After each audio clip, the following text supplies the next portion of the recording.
CARIMARA, Beneath the Forlorn Limbs, is such a beautiful little game. Initially, from its visuals, I thought it would be a fun, quirky, seasonal little game to play with Halloween coming up and the weather getting colder. But after completing it, I realized that it's so much more. In fact, it nearly brought a tear to my eye. The game's premise is simple. You're Karimara, a mute goblin who investigates ghosts. You communicate only through your magic deck of tarot cards since you can't speak.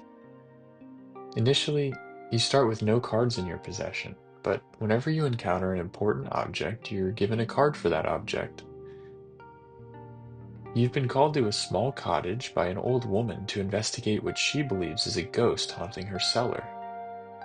She sends you down to her cellar where you encounter the spirit, a forlorn, embodied by a floating orb amidst some roots. The forlorn is hostile, but not aggressive, instead asking you questions about its past. It seems that the spirit haunts the house out of frustration. It can't remember who it was or what happened to it. It asks you a series of questions which you're able to answer with the cards you're currently holding. If you fail to provide the correct backstory to the spirit, it becomes angry and you faint, at which point the old woman will find you and take you upstairs to rest on the daybed. As you explore the cottage and its surrounding area, picking up cards, you can bring them to the old woman and an owl you meet outside the cottage to ask them about each object or card. They'll tell you what they know about the subject of each card using their own experiences.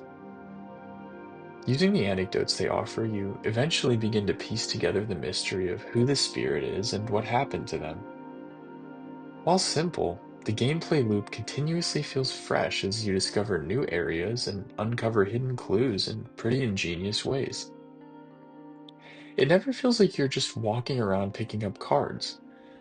There's always a backstory or secret you need to decipher to advance the story, keeping the player entertained and engaged throughout.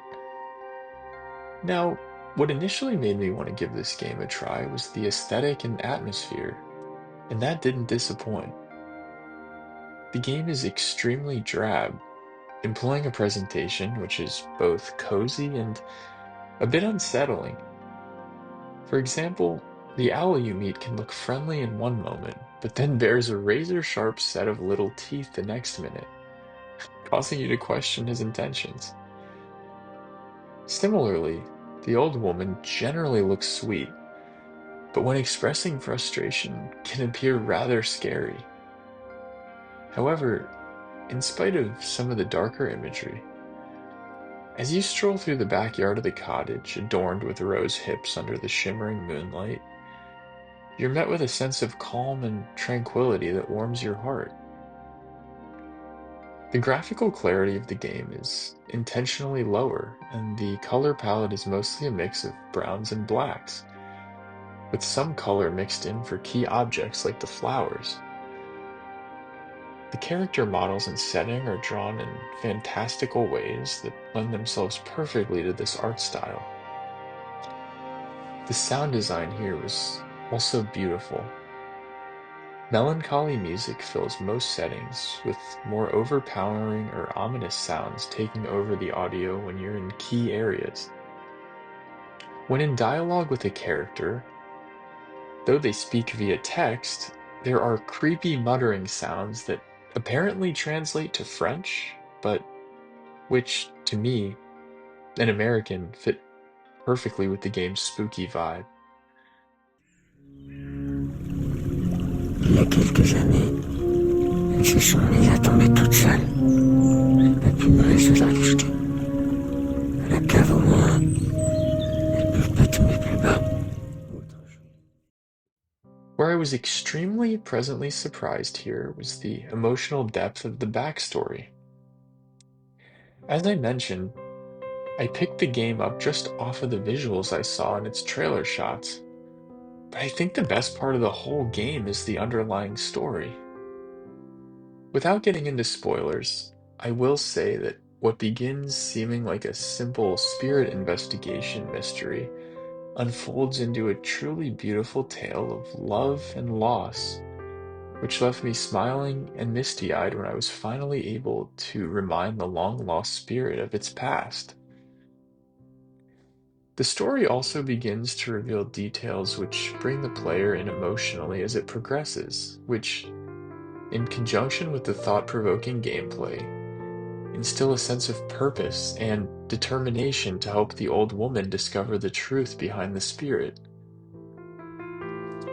The game is a very quick play. I completed it in an hour and 15 minutes, but this doesn't make it feel shallow or lacking in any way. On the contrary, it left me stunned at the fact that such a small game could pack so much soul and love into such a tiny package. There are also plenty of Easter eggs to be discovered in subsequent playthroughs, all of which I didn't discover on my first go-round, so I'm already planning at least a few more runs through this wonderful little tale. And hey, I hope that you'll join me in discovering the secrets held beneath the forlorn limbs. Thanks for watching.